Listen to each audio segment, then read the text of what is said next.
Bonjour à vous. Comme d'habitude, si cette vidéo vous a plu, un petit pouce, un abonnement, éventuellement un petit don, lien dans la description, cela me permet de publier régulièrement. Aussi, n'hésitez pas à partager mes vidéos afin que cette chaîne soit mieux connue. Merci à tous pour tout cela. Donc là, c'est le point sur l'Ukraine du 22 février 2025. Et là, cette semaine a été très très chargée, donc il y a beaucoup de choses à dire. Alors on va commencer bien sûr par les pourparlers qui se sont tenus à Riyad entre les États-Unis et la Russie.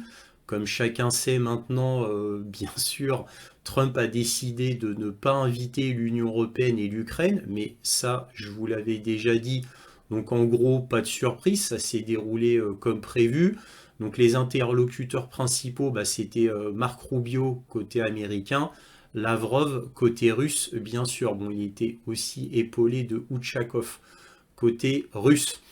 Donc que se sont-ils dit? Bah en fait pas grand-chose. C'est des pourparlers qui ont juste permis d'aller plus loin, d'engager à nouveau des relations avec les États-Unis, et c'est tout.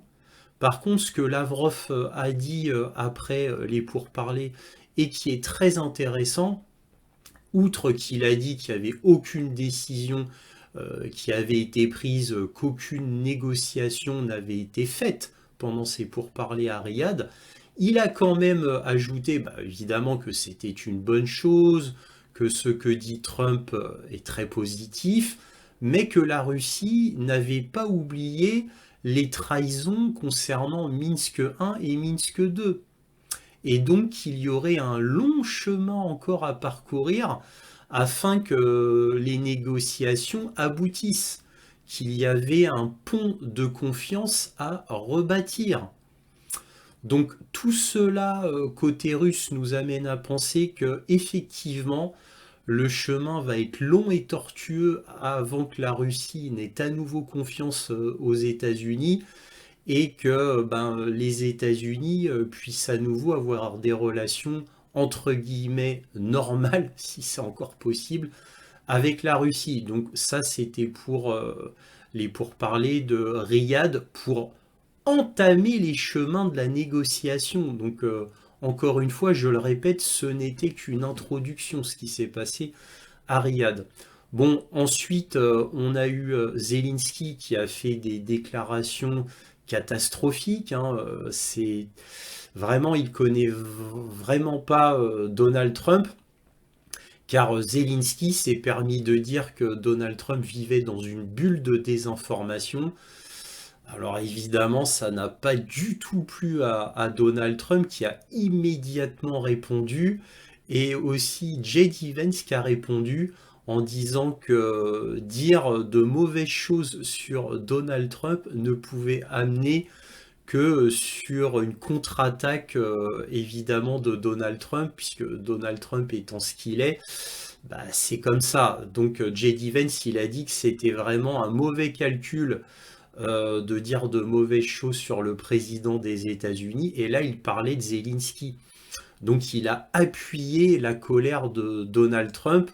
Donald Trump qui a dit, suite aux paroles fâcheuses de Zelensky, que Zelensky, ce n'était qu'un comédien moyen qui a pu gagner les élections sur des propositions de paix, mais que bon, pendant 3 ans, il n'a strictement rien fait, il ne méritait pas d'être aux négociations, qu'en plus là, sa cote de popularité serait de 4% en Ukraine. Alors là, je ne sais pas si c'est vrai ou si c'est faux. En attendant, il y a deux sondages en Ukraine. Il y a le sondage officiel du gouvernement qui donne Zelensky à 57%, et on a un sondage fait par l'Institut SOCI, SOSCI, qui est un institut de sociologie ukrainien qui donne Zelensky à 19% de popularité. Vous voyez qu'entre les deux sondages, celui officiel et celui non officiel, il y a une grande différence. Par contre, Trump qui dit 4%, là, il a peut-être un petit peu exagéré. On a aussi Trump qui disait que c'était pas normal, que L'Ukraine a coûté aux États-Unis 350 milliards de dollars. Alors, je ne sais pas d'où Donald Trump sort ce chiffre-là, mais ce sont des chiffres vraisemblables si on prend, on va dire comme chronologie 2014. Effectivement, ce seraient des chiffres qui seraient tout à fait plausibles si on prend à partir de 2014. Voilà. Moi, de tout ce que j'avais lu, mais encore une fois, c'est de ce que j'avais lu parmi tous les médias internationaux que je lis, j'avais lu que depuis 2014, c'était 240 milliards de dollars à peu près. Mais ça, c'est d'après moi ce que je lis dans les médias. Alors maintenant, lui, Donald Trump, en tant que président américain, évidemment, il doit avoir des chiffres plus précis que les miens. Donc, ces chiffres sont plausibles. Bref, on a un Donald Trump qui a complètement détruit Zelensky et l'Union européenne a hurlé.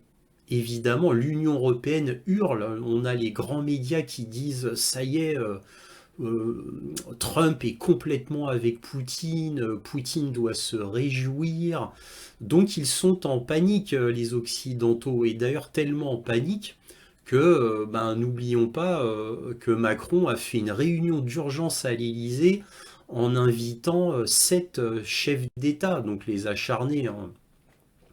Donc Pologne, Allemagne, Angleterre, Danemark, etc. On a quand même une Mélanie qui est venue en vacancière à l'Élysée. Elle a prêté une attention vraiment minimaliste. Donc elle, c'était la moins chaude, la moins va-t-en-guerre de tous les autres pays. Bien entendu, les plus va-t-en-guerre étant Keir Starmer et Macron, bien sûr.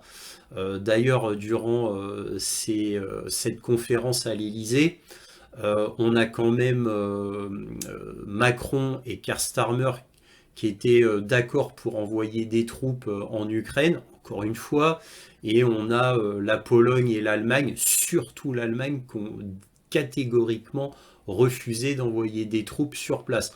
Donc une énorme cacophonie, bien évidemment. Alors, tout cela au niveau de l'Union européenne, ben, l'Union européenne qui ne connaît pas la marche arrière et avec Van der Leyen comme chef de file, ben, l'Union européenne a décidé d'aller encore plus en avant puisque bon, ben, fallait construire une Union européenne de la défense face à la Russie qui allait attaquer l'Europe, bien entendu. Donc des centaines et des centaines de milliards d'euros sont déjà prévus pour faire l'Union européenne de la défense. Là, Macron, tout dernièrement, vient de sortir que la Russie posait une menace existentielle à la France. Ouais, il a osé. Il a osé. Mais bon, Macron ose tout, hein, et c'est comme ça qu'on reconnaît ces 3 petits points. Vous m'avez compris, je ne peux pas dire le mot ici sur YouTube, hein. On reconnaît ces 3 petits points comme ça, hein. N'oublions pas que Macron, c'était le premier à balancer que la France serait tout à fait prête à envoyer des troupes, des soldats en Ukraine. C'est le premier à avoir dit ça, Macron. N'oublions jamais ça. Et là, maintenant, il dit que la Russie pose une menace existentielle à la France. Il est bien connu que Vladimir Poutine veut envahir la France, ou tout du moins menace toute l'Europe, veut envahir toute l'Europe. Voilà le nouveau schéma de propagande qui est donné dans l'Union européenne afin de faire peur aux gens pour justifier les futures dépenses complètement délirantes de l'Union européenne à la défense. Et on a un Macron qui a laissé flotter dans l'air que bah, tout était possible, hein, pour armer la France au cas où. C'est-à-dire prendre l'épargne des Français et réquisitionner les Français. Et oui, alors ça j'en avais déjà parlé parce que c'est pas nouveau, hein, concernant Macron, sauf que là c'est de plus en plus sérieux, cette discussion quant à prendre l'épargne des Français et réquisitionner les Français. Voilà, là c'est de plus en plus souligné. Alors on arrivera. Est-ce qu'on en arrivera là? Je ne le pense pas. Mais bon, on a encore quelques années à faire avec Macron, hein. Ne l'oublions pas. Et Macron peut faire un coup de folie. Et comme il a nommé Richard Ferrand, donc le nouveau président du Conseil constitutionnel, bah, tout est possible, hein. Là, il met les sbires au bon endroit, justement, pour faire des choses peut-être extraordinaires. Nous allons voir, nous verrons bien. En tous les cas, Trump concernant l'Ukraine, maintenant c'est très très clair. Et Trump, n'oublions pas qu'il a appuyé le fameux discours de J.D. Vance, fameux discours du Conseil de sécurité de Munich qui a remis toutes les horloges à l'heure. Alors J.D. Vance, il a fait un discours historique. Je vous le rappelle vite fait, c'est un discours qui change tout, hein. Donc J.D. Vance, il a dit oui, bon ben l'Union européenne, elle n'en a que, elle peut s'en prendre qu'à elle-même, c'est de sa faute, que le vrai ennemi ce n'est pas la Chine ni la Russie, mais c'est elle-même. En parlant de l'Union européenne, donc J.D. Vance a frappé très très très fort. Il a dit n'oublions pas qu'il y a un problème de liberté d'expression en Europe, qu'il y a un problème de censure en Europe, que l'Europe devient une dictature avec ce qu'elle a fait en Roumanie, c'est-à-dire en carrément en faisant une ingérence grossière pour annuler les élections roumaines, avec normalement les Roumains qui auraient dû avoir Georgescu comme nouveau chef d'État. Et il a expressément dit que c'était un scandale que l'Allemagne fasse un cordon sanitaire contre l'AfD.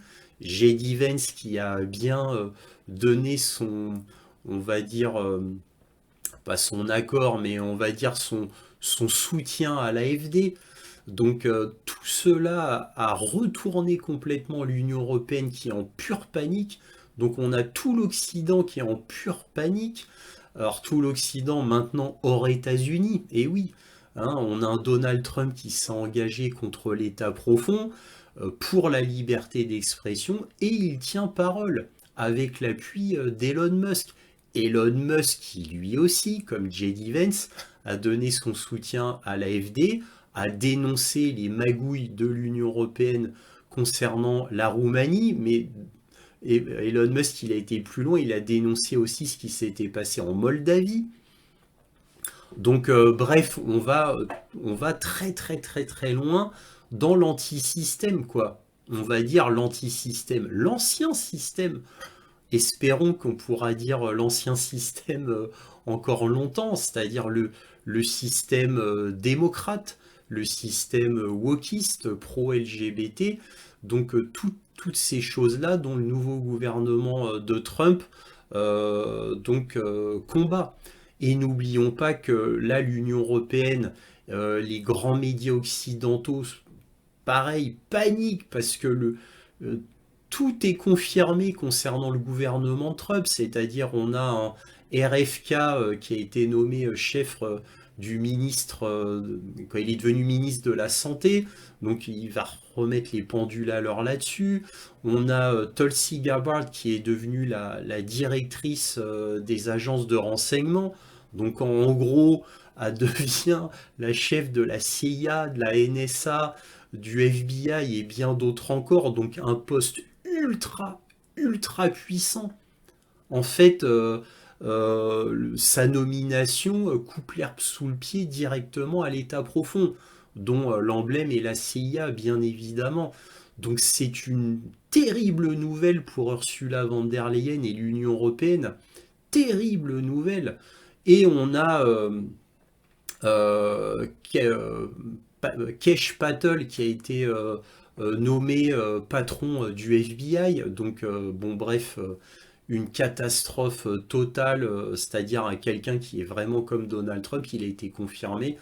Bref, c'est une catastrophe pour l'Union européenne, une catastrophe pour le système occidental basé sur le modèle démocrate américain, c'est-à-dire basé sur le modèle Obama, Clinton, et Biden, bien entendu. Donc une véritable catastrophe. Et donc, pour en revenir à notre sujet, une catastrophe pour l'Ukraine qui voit que l'Ukraine est complètement abandonnée. Et ça se vérifie dans le temps, ça se vérifie par les faits. Là, moi, je lisais The Kyiv Independent, et dans The Kyiv Independent, je vois que Zelensky a fait une annonce en Ukraine comme quoi il n'avait plus de missiles patriotes et que cela l'inquiétait énormément. Et bon, alors là, c'est moi qui dis ça. Là, en ce moment, c'est pas Zelensky qui va pleurer auprès de Donald Trump pour réclamer de l'argent et de l'armement. Là, il va se faire tout petit, Zelensky. Il va arrêter de réclamer. C'est fini de réclamer. Par contre, comme je le disais, on a l'Union européenne qui s'engage encore plus dans la folie en inventant la menace russe.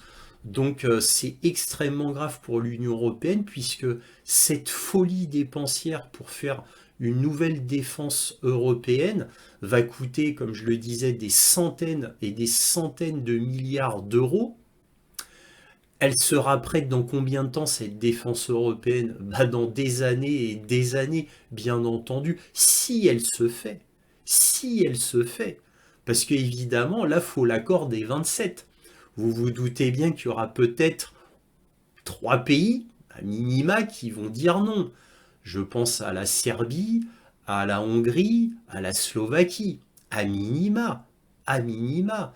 Donc, alors pourquoi c'est au plus mauvais des moments? Parce qu'on vit une crise énergétique folle, on vit un endettement fou, des déficits fous, et là je parle des pays principaux de l'Union européenne, je pense au Royaume-Uni, à la France, à l'Allemagne, à l'Italie, et à la Pologne, à la Bulgarie, qui sont dans des états économiques absolument catastrophiques, comme on n'en a jamais connu, et c'est au pire moment économique de l'histoire de l'Europe, à part après la Seconde Guerre mondiale, bien entendu, mais on est au pire moment qu'ont jamais connu les États, on va dire, de l'ère moderne, post-Seconde Guerre mondiale, et c'est à ce moment-là qu'on va pressurer encore plus les peuples européens.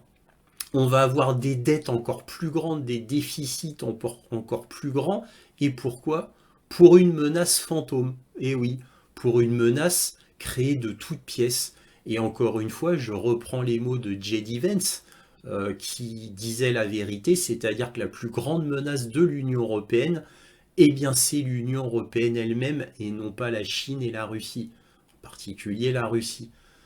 Et en plus, comme ils vont en avant, ils font une fuite en avant toujours plus grande, eh bien ils essayent d'instiller encore toujours plus une plus grande russophobie, une plus grande peur de la Russie qui va envahir l'Europe. Là, ils poussent au maximum pour justifier les futures dépenses exorbitantes que vont dépenser l'Union européenne, et donc en particulier, comme d'habitude, principalement l'Allemagne et la France, bien évidemment.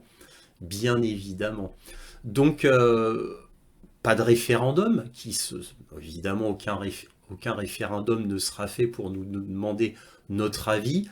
Et évidemment, on n'est pas à l'abri de magouilles, de sabotage, d'opérations sous faux drapeau, des opérations terroristes sous faux drapeau pour accuser la Russie. Alors là, l'Union européenne avait essayé avec les câbles sous-marins de la Baltique. Malheureusement, maintenant que la nouvelle CIA, la nouvelle NSA qui chapeaute toute l'Union européenne, puisqu'en fait, qui décide de tout, qui chapeautait tout, c'était les États-Unis. Quant aux services secrets de l'Union européenne, c'est les États-Unis qui chapeautaient tout. Donc là, n'oublions pas que l'Union européenne accusait en permanence la Russie d'avoir sectionné des câbles en Baltique, et finalement, grâce aux nouveaux renseignements américains, ça a permis quand même de dédouaner la Russie, d'innocenter la Russie. Donc maintenant qu'il n'y a plus les États-Unis pour chapeauter tout ça, bah, l'Union européenne, même pour faire des opérations sous faux drapeau afin d'accuser la Russie, bah, même ça va devenir extrêmement difficile. Parce que là, maintenant, et oui, on vit dans un monde surréaliste hein, qui inverse tout. Là, maintenant, on va peut-être avoir les États-Unis qui vont protéger la Russie de toutes les mauvaiseries que pourraient faire, je ne sais pas, l'Angleterre, la France ou l'Allemagne, ou les pays scandinaves, les acharnés, quoi. Donc, on vit dans un monde très étonnant. Alors, pour finir, parce que je commence à être un peu long dans mon introduction, il y a quand même une arme que l'Union européenne peut sortir. C'est une arme, je ne sais pas si l'Union européenne osera, parce que bon, ce serait délicat. Mais moi, je ne vois qu'une seule arme, réelle, tangible, qui pourrait vraiment faire peur, entre guillemets, aux États-Unis. Ce serait que l'Union européenne arrête d'acheter du GNL américain. Alors là, ça ferait très mal aux États-Unis. Si l'Union européenne arrêtait d'acheter du GNL américain, ça ferait très mal aux États-Unis. C'est la seule arme que je vois possible de l'Union européenne pour essayer de contrer un peu les États-Unis. Mais qu'est-ce que ça voudra dire? Ça voudra dire aussi que l'Union européenne renoue avec la Russie concernant le gaz russe. Eh oui, parce que si l'Union européenne arrête d'acheter du GNL américain, là ils n'ont pas le choix, là ils se retrouvent complètement dépouillés. Et n'oublions pas que nous avons eu des indices précédemment qui montraient un renouement des relations gaziers, c'est en train de se faire, voilà, tout doucement. Dans l'arrière-cour, c'est en train de se faire. Je vous ai montré des articles déjà là-dessus. Ah, alors que se passe-t-il? Alors, est-ce que l'Union européenne, en fait, avec ses plans de défense, de dépenses de centaines de milliards, du fait que la France fera tout pour l'Ukraine, que l'Allemagne aussi fera tout pour l'Ukraine, que l'Angleterre fera tout pour l'Ukraine, est-ce que tout cela ne serait que du vent en réalité? Que de la communication? Bah, connaissant l'Union européenne et les Occidentaux, ce serait bien possible. Parce que, avec toutes les rodomontades d'Olaf Scholz, de Macron, de Keir Starmer et des pays scandinaves, eh bien, ça ne reste au final que des rodomontades. Car sans les États-Unis, l'Union européenne n'est rien, ne l'oublions pas, sur le plan militaire et peut-être même sur le plan économique. Ne l'oublions pas. Donc que de rodomontades en réalité, les paroles de Macron en réalité sont vides et creuses et il ne fait que se ridiculiser avec la menace existentielle russe. C'est complètement ridicule. Sans l'appui militaire américain, il n'y a pas de défense de l'Union européenne. Il faut quand même le savoir. Pour qui connaît le complexe militaro-industriel de l'Union européenne, eh bien tout le monde s'en rendrait compte. Là, en réalité, l'Union européenne, en réalité, là, au moment où je vous parle, elle pourra aligner 25 000 hommes. En réalité, hein, pour défendre la frontière de l'Union européenne de la Russie. 25 000 hommes. En réalité, alors 25 000 hommes, pourquoi? Parce qu'il faut penser aux rotations.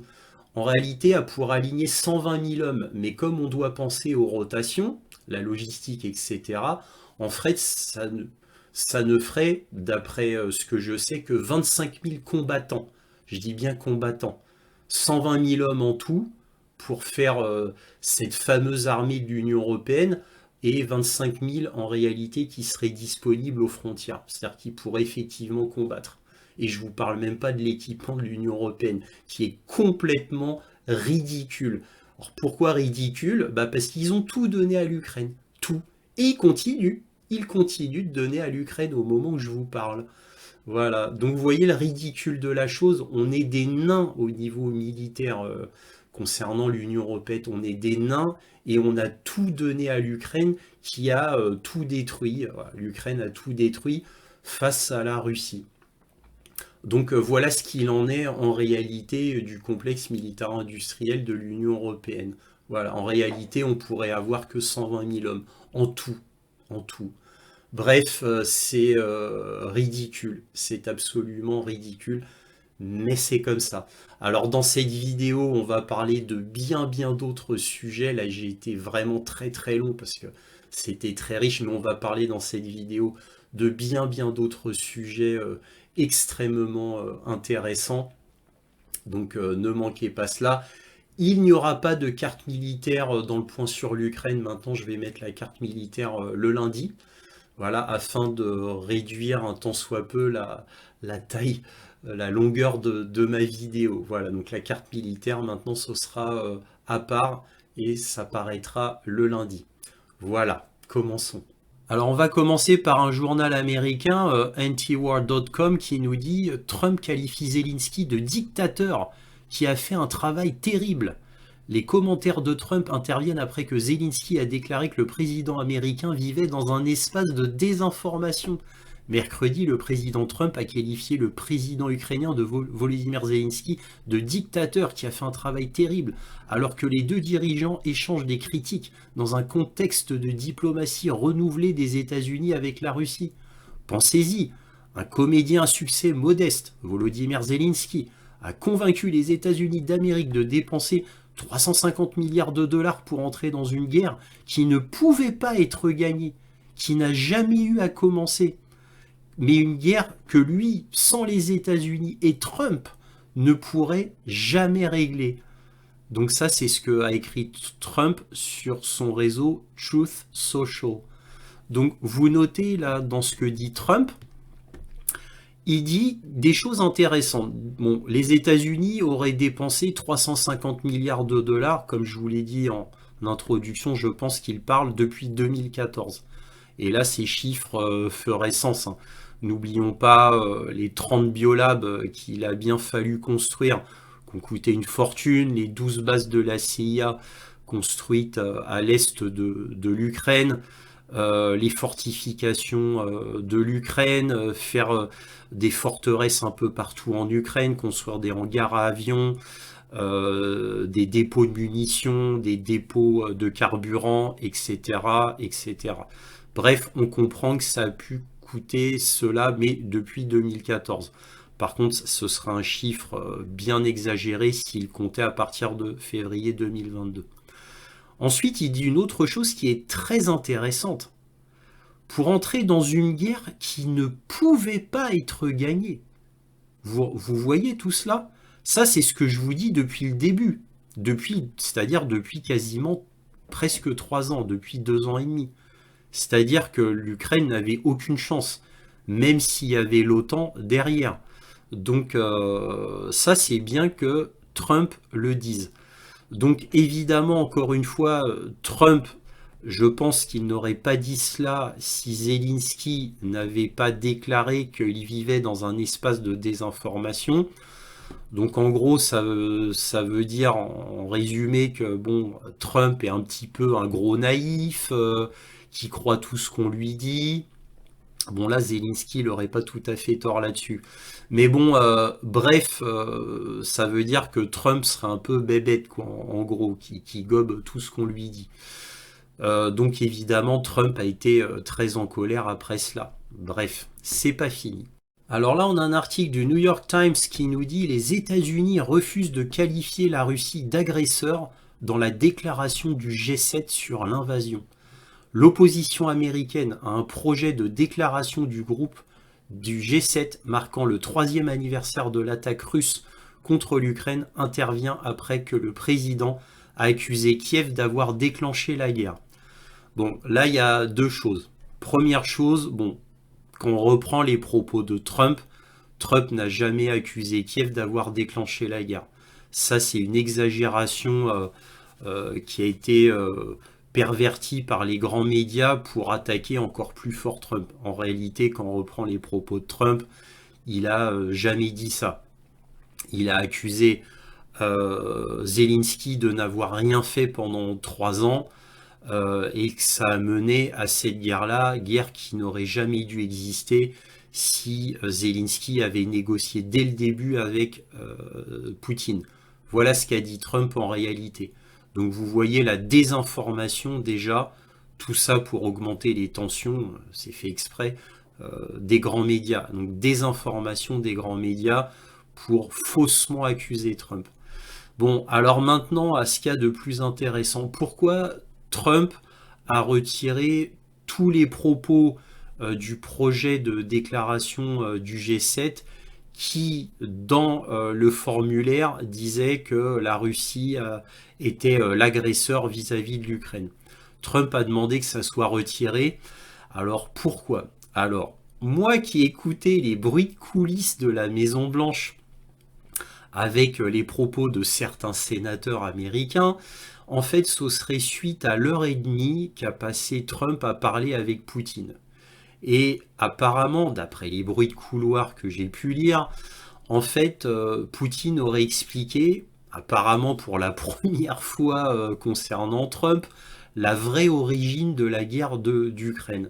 Et apparemment, Trump n'aurait jamais eu les vraies informations quant à l'origine véritable de la guerre en Ukraine. Apparemment, les sénateurs auraient eu vent de cela, de la vraie origine, grâce au géopoliticien Jeffrey Sachs. Jeffrey Sachs qui aurait parlé à ces gens-là qui l'auraient écouté attentivement, et ces sénateurs-là auraient parlé à Donald Trump. Voilà. Et Donald Trump, qui aurait été, on va dire, illuminé par ce qu'on lui ont dit, les confirmations des sénateurs américains, et ça aurait confirmé les propos de Vladimir Poutine, qui là aurait expliqué la vraie origine de la guerre en Ukraine. Apparemment, cela aurait illuminé Donald Trump. Voilà, donc d'abord Poutine, et ensuite les sénateurs qui auraient confirmé, en gros, certains sénateurs qui auraient confirmé les propos de Poutine.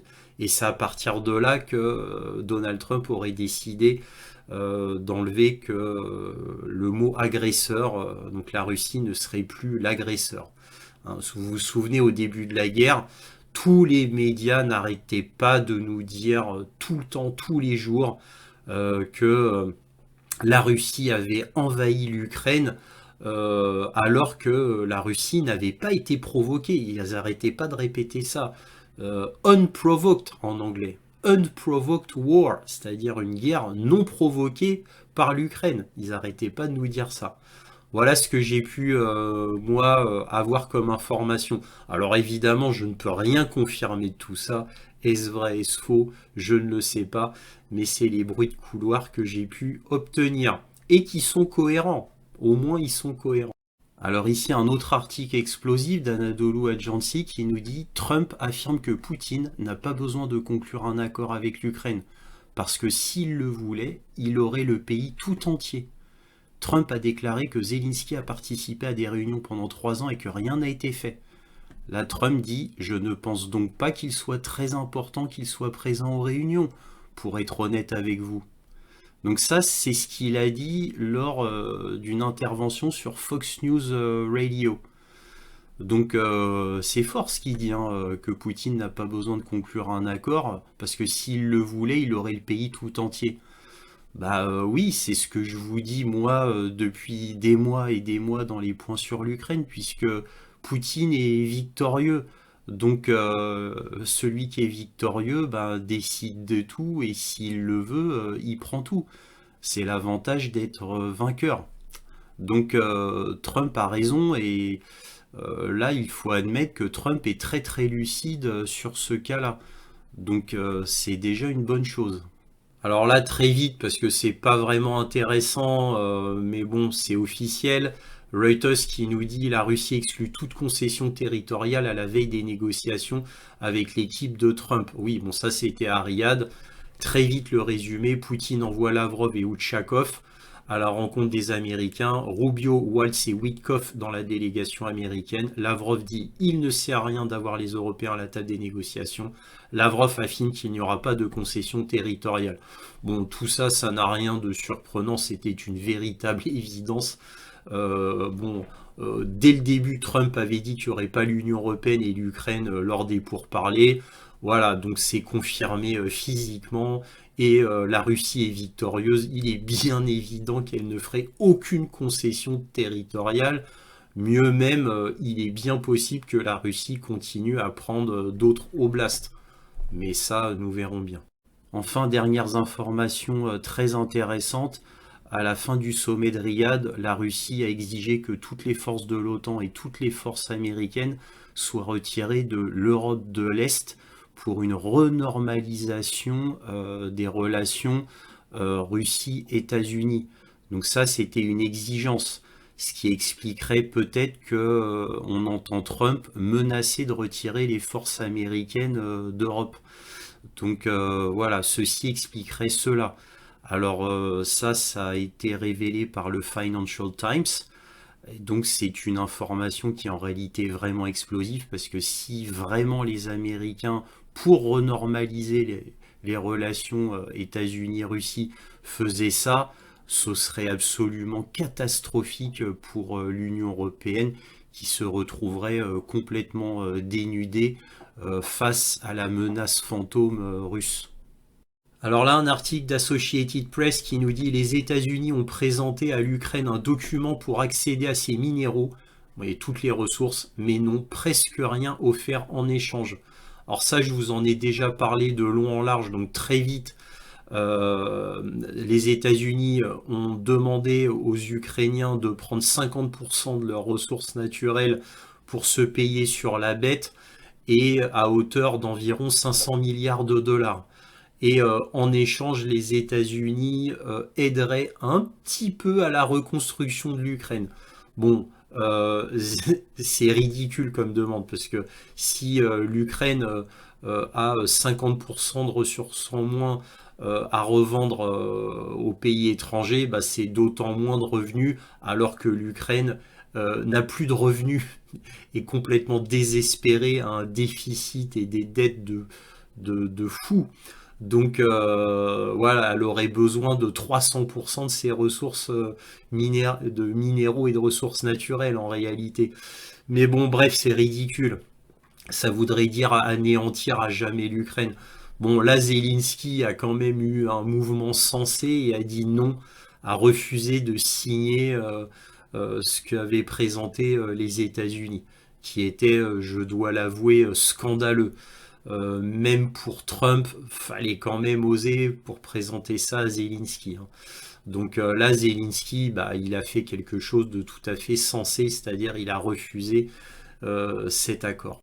Là, on a le Daily Mail, journal anglais, qui nous dit Trump pourrait retirer les troupes américaines des pays baltes et laisser l'Europe vulnérable à la Russie, craignent les responsables européens, alors qu'un rapport affirme que le plan de paix verrait l'Ukraine contrainte à des réparations financières extraordinaires. Alors, le plan de paix pour aider l'Ukraine, entre guillemets, c'est celui que je viens de vous dire précédemment. Le coup de prendre 50% des ressources de l'Ukraine, etc., pour que les États-Unis aident un petit peu l'Ukraine. Voilà. Et là, en plus, Trump ajoute qu'il pourrait retirer les troupes américaines des pays baltes. Et peut-être même de toute l'Europe, hein, puisque J.D. Vance a été encore plus loin en disant qu'il est bien possible que les États-Unis retirent toutes ces troupes de l'Europe. Alors là, ce serait... alors j'imagine la tête des Allemands, des Italiens, des Roumains et des Polonais, qui eux ont énormément de soldats américains sur leur sol. Ah, là, ça changerait beaucoup, beaucoup de choses pour eux. Mais bon, on n'en est pas encore là, hein. Trump, ça fait longtemps qu'il dit je retirerai les troupes de Syrie. Il les a toujours pas retirées, Trump, hein. Donc on attend de voir pour le croire. Mais en tous les cas, ça c'est un signe supplémentaire comme quoi Trump laisse complètement tomber l'Union européenne. Là, un article très croustillant de Sputnik International, qui évidemment n'a pas été repris des autres grands médias occidentaux. Et donc cet article dit les États-Unis pourraient quitter l'OTAN si l'Europe fait dérailler les négociations entre les États-Unis et la Russie, selon un ancien officier du Pentagone. Le retrait de Washington de l'OTAN par Trump est une menace réaliste, a déclaré à Sputnik David Pine, chercheur au sein de la Task Force EMP et ancien officier du Pentagone. Alors, que dit-il? Il pourrait le faire soit en retirant les garanties de sécurité américaines pour les pays qui s'opposent à ces initiatives de paix avec la Russie pour mettre fin à la guerre en Ukraine, soit en menaçant de retirer complètement les États-Unis de l'OTAN, explique Pine. Alors effectivement, moi j'avais entendu que si l'Union européenne faisait une magouille du style un acte terroriste sous faux drapeau en pleine négociation pour accuser la Russie, Trump pourrait faire cela.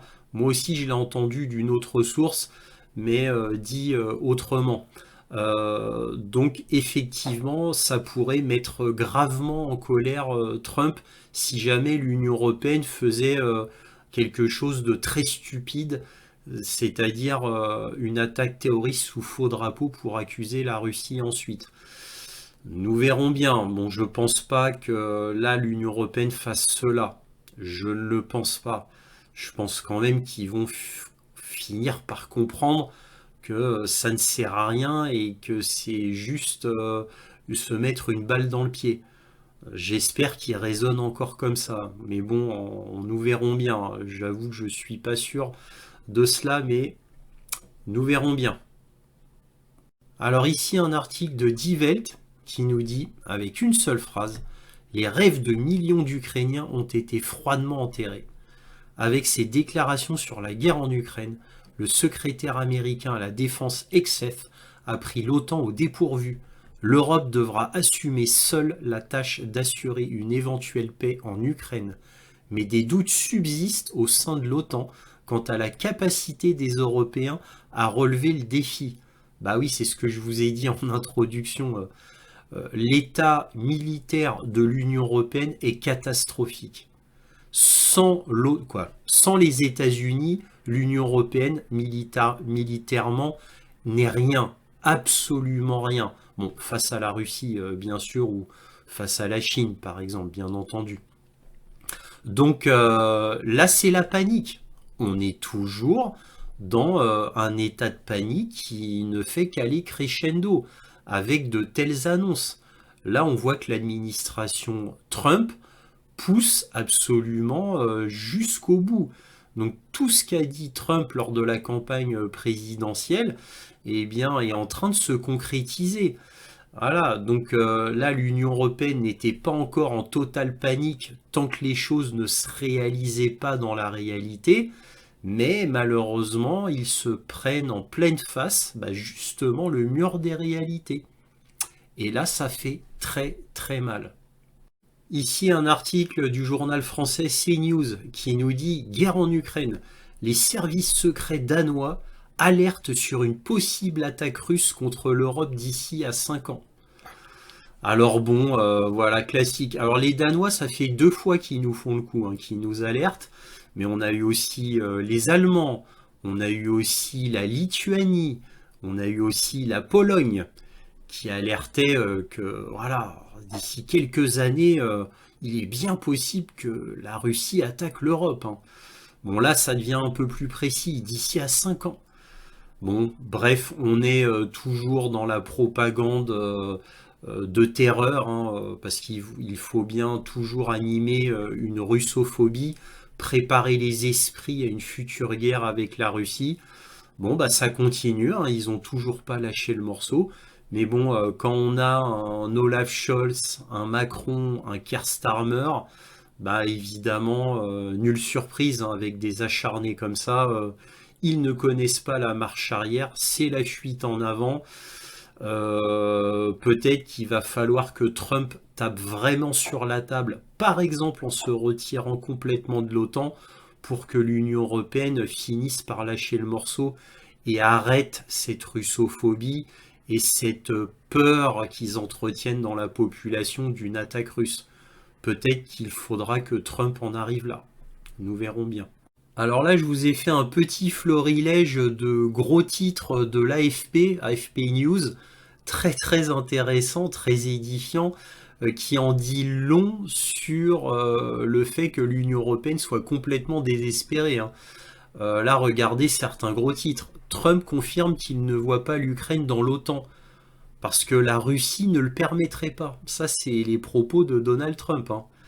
Là, on a l'Europe ne peut pas s'attendre à ce que les troupes américaines restent pour toujours en Europe. Et ça, c'est Pete Hegseth, donc le nouveau chef du Pentagone, qui dit ça. Donc en gros, que l'Europe doit s'attendre à ce qu'un jour les troupes américaines s'en aillent d'Europe. Imaginez-vous la tête de certains pays. Et oui, on estime qu'il y a environ 100 000 troupes américaines en Europe. 100 000 troupes. Alors imaginez-vous combien ça doit coûter aux États-Unis d'entretenir tout ça. Imaginez-vous combien ça doit coûter aux États-Unis chaque année. C'est quelque chose de fou, de complètement fou. Et là, on a l'Ukraine pourrait être russe un jour, dit Trump.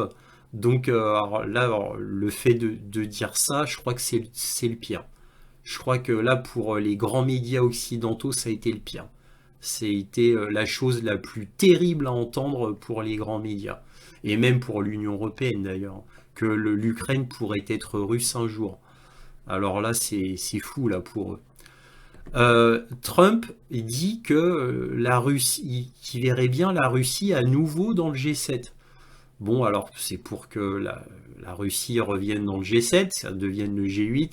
Bon, là par contre, Lavrov a dit que non, la Russie ne reviendra pas dans le G7 et donc faire le G8. Lavrov, il a dit non. Mais bon, bref, vous voyez, tout ça est absolument terrible. Absolument terrible. Et met complètement en panique l'Union européenne. Qu'est-ce qu'ils vont faire là maintenant? Ils se sentent complètement impuissants, sont extrêmement frustrés d'entendre cela. Tous leurs beaux projets s'écroulent, mais cette fois véritablement sous leurs yeux. Oui, donc et encore, ça fait qu'un mois que Trump est au pouvoir, hein, ils ont encore rien vu. Là, on a un article absolument énorme du très prestigieux The Economist qui nous dit: l'Europe reviendra-t-elle au gaz de Poutine? Un pacte avec le diable, Poutine, pourrait relancer l'économie misérable du continent. C'est bien, ça fait des dizaines de fois que je vous dis que l'économie européenne est catastrophique. Alors bon, c'est bien que ça soit dit dans un grand journal comme The Economist, et en plus qui ne prend pas de gants, hein, parce qu'on dit toujours que l'économie russe va s'effondrer, mais en attendant, l'économie russe se porte infiniment mieux que l'économie européenne. Donc là, c'est bien que ça soit dit quant au niveau de l'économie européenne qui est absolument misérable. Et pour employer un mot tel que celui-là, vous vous doutez bien que vraiment c'est catastrophique en Europe, principalement à cause de la crise énergétique, des déficits et de la dette publique qui est absolument considérable en Europe. Donc qu'est-ce qu'on lit d'intéressant ici? Il n'est donc pas surprenant que certains responsables européens s'intéressent avec avidité au gaz russe. La baisse des factures d'énergie pourrait relancer l'industrie européenne moribonde, et apaiser les ménages. Bah oui, c'est une évidence, hein. C'est une évidence, hein. Et on peut dire un grand merci aux États-Unis d'avoir fait exploser les Nord Stream, parce qu'évidemment l'origine c'est là. Donc là, vous voyez un très beau graphique qui vous donne le prix du gaz suivant l'année. Donc là, vous pouvez voir que le pire, c'était fin 2022. Et que là, voilà la tendance du prix du gaz au mégawattheure. Donc c'est un prix qui ne cesse d'augmenter. Donc c'est terrible pour nous les Européens. Donc évidemment, comme c'est dit là, ça c'est une lapalissade, hein, bien évidemment, il va de soi que si on reprend le gaz russe, tout va redevenir comme avant. Les industries, principalement allemandes, ne partiront pas d'Allemagne pour aller aux États-Unis, mais pareil pour d'autres pays européens. Au lieu de déménager aux États-Unis, tout le monde reviendra en Europe et ce serait bien pour tout le monde, bien évidemment. Donc bon, ça c'est dit dans un grand journal, mais encore une fois, tout ça c'est des lapalissades, ce sont des évidences. Bon, C'est bien qu'ils s'en rendent compte maintenant, mieux vaut tard que jamais. Donc vont-ils faire le pacte avec le diable? On verra. Alors là, j'ai repris un rapport de Simplicus the Thinker qui est extrêmement intéressant et qui m'avait échappé. Ça vient du Wall Street Journal, le Wall Street Journal qui a mis des mots dans la bouche de J.D. Vance absolument terribles. Donc on a le Wall Street Journal qui est pourtant un des journaux les plus prestigieux du monde qui a fait dire à J.D. Vance que bon bah si Moscou freinait des cas de fer quant aux négociations, eh bien il est possible que les États-Unis envoient des troupes, donc des soldats américains en Ukraine. Et là, on a J.D. Vance qui sur Twitter a répliqué. Donc il a dit qu'il réfutait tout cela. Et que dit exactement J.D. Vance? Il dit le fait que le Wall Street Journal ait tordu mes mots de telle façon que ça en est complètement absurde n'est pas vraiment surprenant étant donné qu'ils ont poussé pendant des années afin d'envoyer des fils et des filles américaines en uniforme de manière complètement inutile à l'étranger. Donc on a J.D. Vance donc là qui dit clairement que le Wall Street Journal a carrément inventé des propos que lui n'a pas tenus, il a tordu ses mots. Donc vous voyez jusqu'où la propagande dans les grands médias peut aller, hein. Même les plus grands journaux peuvent s'amuser à faire ça. Bon, cela dit, ce serait pas la première fois. Le Wall Street Journal serait pas la première fois qui pas inventent, mais tordent les faits pour que ça aille avec leur ligne éditoriale, évidemment celui de l'État profond. Et tous les grands journaux occidentaux, bien évidemment, font ça un petit peu. Sauf que là, J.D. Vance l'a vu et il a immédiatement remis les choses d'équerre. Évidemment, il est impensable que les États-Unis envoient des troupes américaines en Ukraine, alors que même l'administration Biden s'y était toujours refusée. Alors imaginez-vous l'administration Trump qui est en plein copinage avec la Russie. C'est du délire. Alors ici un article très intéressant qui nous dit Macron propose le déploiement de troupes européennes pour sécuriser l'Ukraine d'après-guerre. Donc il veut en gros envoyer l'équivalent des casques bleus une fois que la conclusion d'un accord de paix avec la Russie sera faite. Son objectif est d'assurer la stabilité et de dissuader de futures attaques russes. Alors, Macron est d'une stupidité incroyable. Je ne le pensais pas si bête. Alors, pour avoir des soldats de la paix, on va dire, en Ukraine, ça voudrait dire que le Conseil de sécurité de l'ONU en a décidé ainsi. Car il n'y a que le Conseil de sécurité de l'ONU qui a le droit pour envoyer des soldats de la paix, entre guillemets, en Ukraine. Le problème, c'est qu'au Conseil de sécurité, il y a la Russie, qui est un membre permanent et qui a son droit de veto. Donc en gros, ça ne pourrait jamais voir le jour, tant que la Russie n'est pas d'accord. Donc c'est complètement idiot. Alors soit il est d'une ignorance totale et il ne sait pas du tout comment marchent les affaires internationales, soit il est complètement stupide. Alors je ne sais que penser de Macron pour avoir des idées aussi bêtes. Surtout qu'il faudrait que la Russie l'accepte. Or la Russie a déjà dit que s'il y avait des soldats anglais, allemands ou français par exemple en Ukraine, soi-disant pour être des soldats de la paix, la Russie les considérerait comme des soldats ennemis et les détruirait tout simplement. Donc c'est complètement idiot. Alors là, je ne résiste pas à vous montrer une vidéo absolument exceptionnelle qui vient de Simplicus the Thinker, donc cet analyste militaire américain, qui montre un extrait d'une vidéo d'Alexei Arestovitch, donc l'ex-conseiller de Zelensky, qui est devenu dissident quand il a appris la vérité et qui maintenant est réfugié aux États-Unis. Et là, il a fait une petite vidéo, Arestovitch, juste avant le Conseil de sécurité de Munich, où il y a eu le fameux speech de J.D. Vance. Et donc, juste avant ce Conseil de sécurité, on a Arestovitch qui dit que, typiquement, l'Ukraine, comme à chaque fois avant un Conseil de sécurité de Munich, ou avant une grande réunion avec des chefs d'État de l'Union européenne, ou avant une rencontre avec l'ex-Joe Biden, à chaque fois, systématiquement, il y avait une attaque sous faux drapeau où l'Ukraine accusait la Russie. Moi, je vous l'ai dit à moult reprises et je vous l'avais souligné à moult reprises dans les points sur l'Ukraine. À chaque fois, c'est comme ça. Là, vous êtes au courant qu'il y a eu un drone qui a été envoyé sur le dôme de protection de la centrale de Tchernobyl. Les Ukrainiens ont dit que c'était un drone russe. Et regardez ce que disait Arestovitch avant donc le Conseil de sécurité de Munich. Je vous traduis. Какую провокацию Зеленский или его команда готовят к Мюнхенской конференции?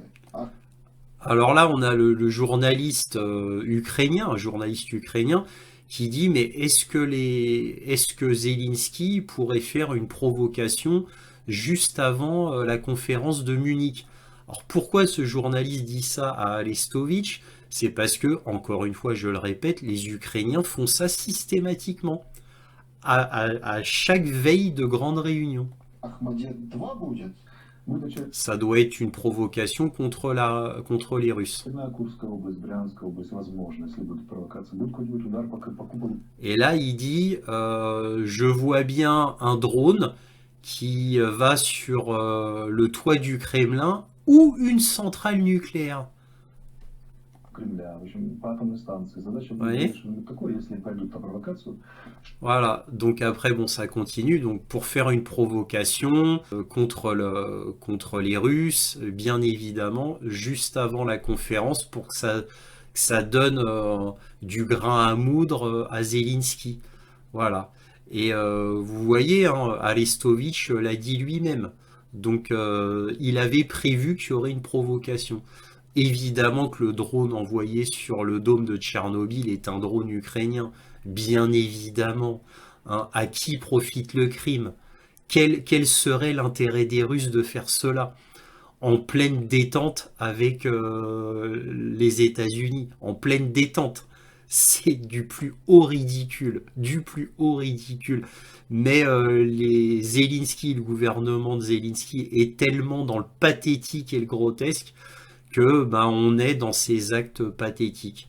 Et Arestovitch, comme moi-même d'ailleurs je vous le disais précédemment dans plein de points sur l'Ukraine, Arestovitch a dit quelque chose qui semblait en réalité évident.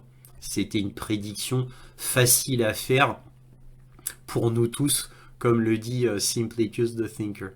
Et là, je finis avec le journal ukrainien Strana, qui est le seul journal ukrainien dissident qui a dû s'exiler à l'étranger.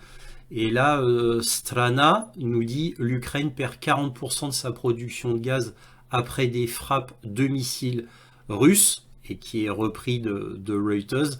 Donc c'est évidemment une catastrophe supplémentaire pour l'Ukraine. On est en plein hiver.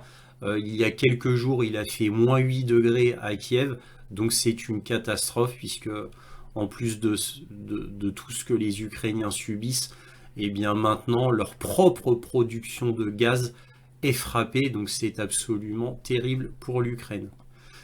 Et enfin, on a la cote de popularité de Zelensky chute à 15,9% selon un sondage SOCIS.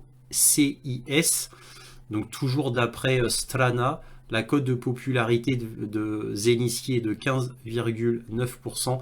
C'est le nombre d'Ukrainiens qui voteraient pour lui aux élections présidentielles si elles avaient lieu maintenant. C'est ce que démontre une étude menée par la Société ukrainienne de sociologie politique, SOSIS, ou SOKIS comme on voudra. En français, c'est mieux de dire SOKIS. Bref, voilà, et j'en termine là. Si cette vidéo vous a plu, un petit pouce, un abonnement, éventuellement un petit don, lien dans la description. Si vous appréciez mon travail, bien sûr, et n'oubliez pas de partager mes vidéos afin que cette chaîne soit mieux connue. Merci à tous pour tout cela, et toujours, soyez curieux.